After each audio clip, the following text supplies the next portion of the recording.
You think we're playing by conventional rules? You think Donald Trump's in the White House because he's a conventional politician? Your conventional politician is Glenn Youngkin, and look what he's done. Defeat after defeat. Now it's a crushing. Now they turned over the whole frickin' state to him. It'll take us a decade to dig out of this. A decade of those grassroots going door to door. And thank God you've got patriots down in the cradle of our revolution on the 250th anniversary. Those people that fought in the revolution would be proud of the people that went door to door, and they would be disgusted and revolted by the scum of this consulting class that is stealing money. And until it's totally transparent, nobody should give another penny. And you got them up there whining, oh, we're going to lose the Senate. You're going to lose you're damn right you're going to lose the Senate because you've given nothing for people to work for. Complete, total group of scumbags. Cornyn, Lindsey Graham, John Thune, the whole lot of them. You think people are going to go door to door for that? Do you think they're going to go door to door in a hot, sweltering summer to make voter contact for that? This is why the Republican establishment, who are total globalists, are so dangerous. Now we got Thune. They're all whining up here, all bitching and moaning. The Senate.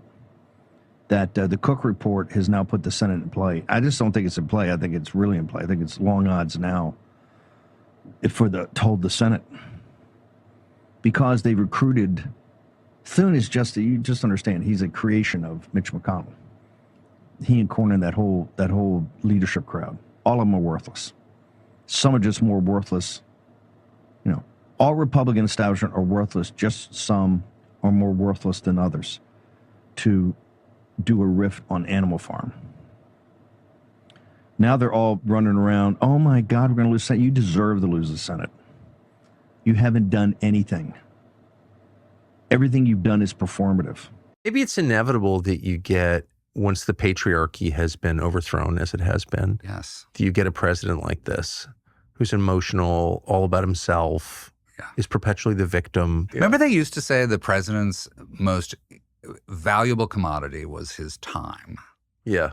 That's the most valuable thing the president has. What does he focus on? How does he spend his time? He's got a finite amount of time.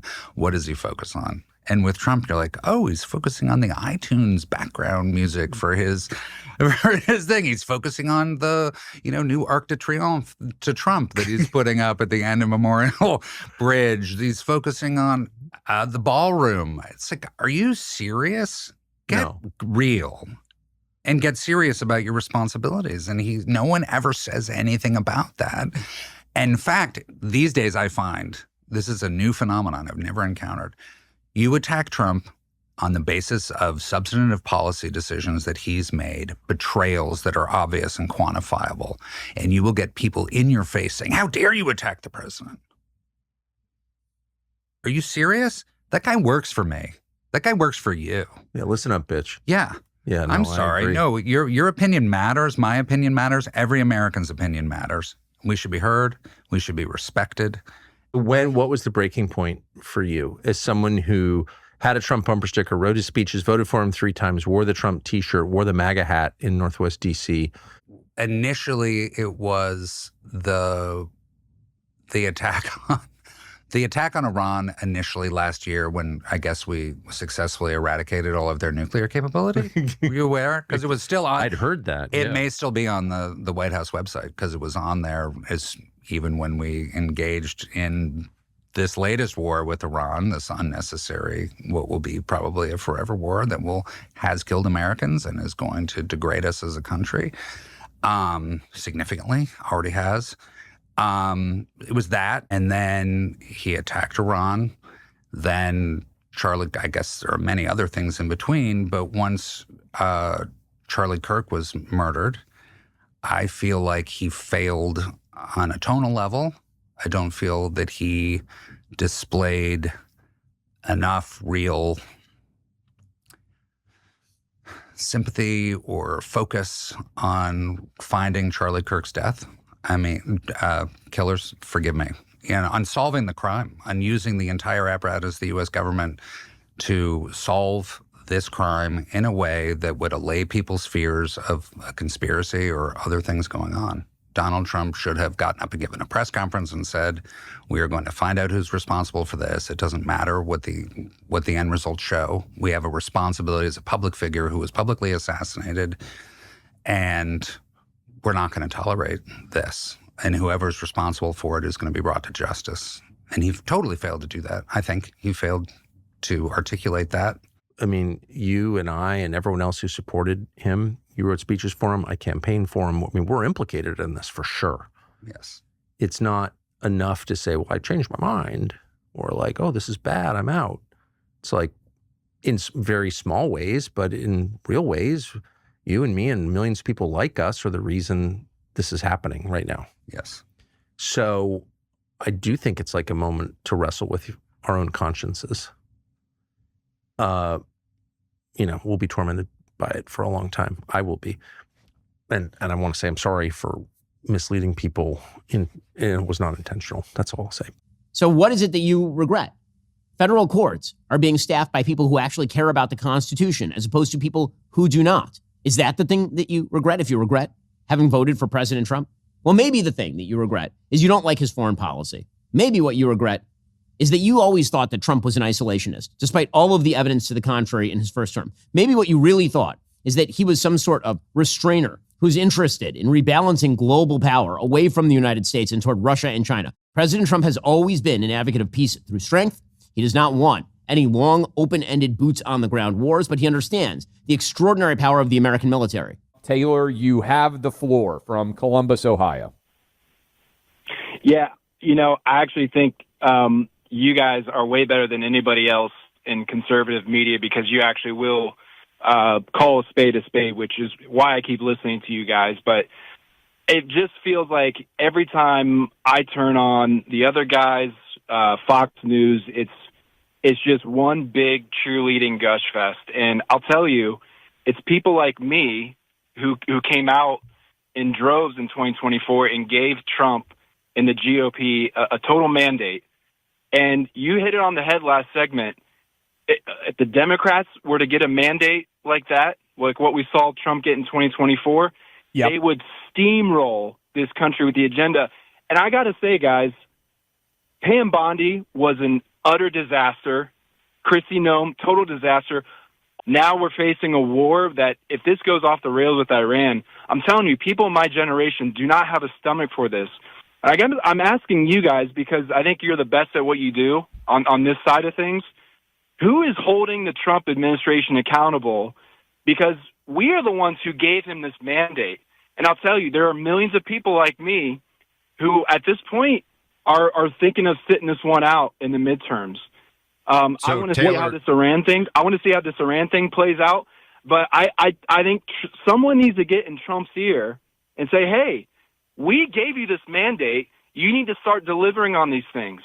So here's what I would say, Taylor. First of all, really appreciate the call and also the words of support for the show, because it means a lot to us, because Clay and I, especially in the internet ecosystem, we're very fortunate, thanks to iHeart, that we're on almost 600 radio stations, but also we operate in the online space like other people do. And these days, the way to get attention and clicks in the online space on the right is to just be insane. It's to just be completely nuts. Say wild stuff, no accountability, make crazy predictions, say, I will bet my career that space aliens will land tomorrow, they will rip off their humanoid faces, they will be lizards, and they will say we are actually all obeying Hillary Clinton. Like, I can say that, and that's interesting, but then tomorrow comes, and I would hope that the audience would hold me to account, but that doesn't happen anymore on the right. So I'll put that out there first and foremost. So I appreciate you and others, because they're choosing to listen to this show instead of some of the crap that's out there, make those distinctions. So thank you. And I really mean this from the bottom of my heart. It speaks well to your discernment and your intellect. Okay. So there's that. Beyond that, everything that you've said, I think, is completely fair. I'm maybe too nice sometimes about people, especially if I think they're well-intentioned. I think it's a general thing in my analysis that maybe is, in political commentary could be a shortcoming, quite honestly. If I feel like someone's a good person, look, Kristi Noem shot her dog. She got there was no quarter, no benefit for me after that thing, okay? I didn't like that, and we had that out on the show, and everyone knows how I feel about it, and among other things, by the way, not just the dog shooting. But So with Pam Bondi, I think maybe I go a little soft. Her record was not good in her first year. It just wasn't. Then again, I'm saying that, right? So that's where I would come down on that. But on the most important thing, and Trump, I want to hand this to you because I think our callers hit like this is what's so critical right now, because if it goes wrong, it goes wrong in the midterms. If the midterms goes wrong, the Trump agenda's over. Okay, the party's over, folks. It's gonna get ugly after the midterms if we lose the House, and certainly if we lose the House and the Senate. Clay, it's like Trump is the chief poker player, and he has put a whole mound of chips in the middle of the table on this Iran thing. If he wins, if he gets this done, I mean, that's amazing. So I'm not going to hit a guy. I'm not going to come after a guy for making it's a big gamble, a big bet, before we know what's happened. Now, would I have made the bet? No. But I'm not Donald Trump, and I'm not the commander-in-chief.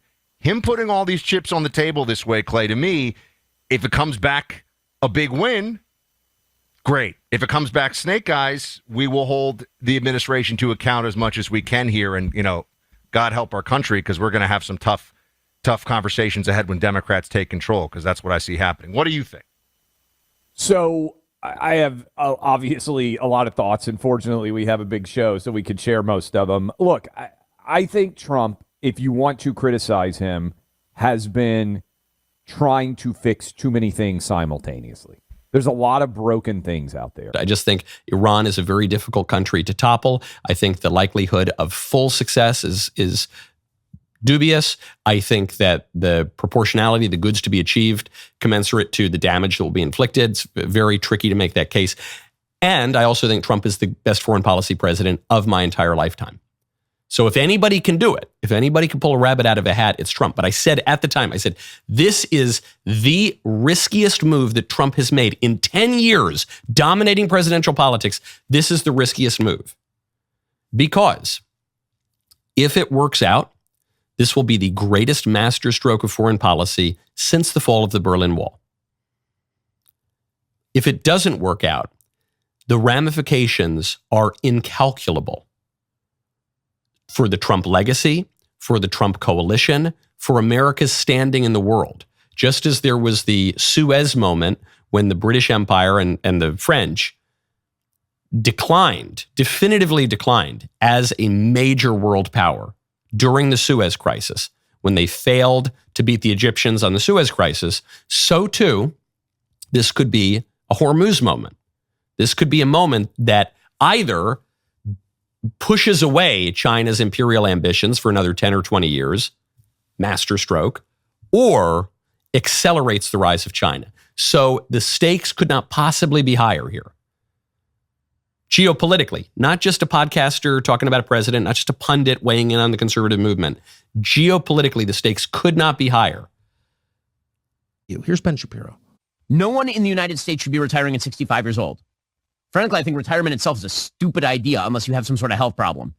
It's totally insane that you believe that you should be able to work from the time that you are essentially 20 to the time that you are 65, which is a 45-year period, pay in, and then you will receive Social Security benefits sufficient to support you and your family, you and your wife or whatever, for like another 20 years. That's crazy talk. Yeah, it's crazy talk. Like, how dare you? How dare you? Now, the conventional response to this, I've heard people say it, is, well, Ben Shapiro can say that because he's a podcaster. He's not climbing ladders for a living. Let's actually have a foreign policy where we focus on the interests of American citizens. Let's have an economic policy that's about building in the United States of America rather than shipping all of our jobs overseas and getting Wall Street enriched in the process. Let's have an economic policy that's about more self-sufficiency. I mean, I have 3 kids. I have an 8-year-old, a 5-year-old, and a 3-year-old. I don't want to wake up in a country where I take my kid to the doctor and they can't get antibiotics, because the antibiotics that were invented in the United States of America are manufactured in some foreign country. That is the legacy of the Republican Party that came before Donald J. Trump. We're not going back to it. The Republican coalition in the 1990s was more upscale. They showed up in midterms. So Republicans tended to do a little bit better in midterm elections in the 1990s than, say, Republicans do today. And that's because while these working class voters are great, they're also people who don't necessarily show up to vote in the midterms all the time. We've got to motivate them. We've got to get them out to vote. I think it's one of the lessons that we learned in Virginia and New Jersey is that when Donald Trump is not on the ballot, you've got to give people something to actually believe in, something to be inspired by to get out there and vote. They're not going to vote just because you have an R next to your name. You've got to speak to this new working class coalition. And the one worry that I have when I look at so many of our great congressional allies, I do think that some of our folks in Congress, they want to go back to the Republican Party of 20 years ago. That Republican Party was a Republican Party that lost and that couldn't successfully govern the country. We need to lean into this new coalition, do a better job serving them, and that's how we get them to show up in these midterm elections so that we can win not just presidential races, but midterm races too.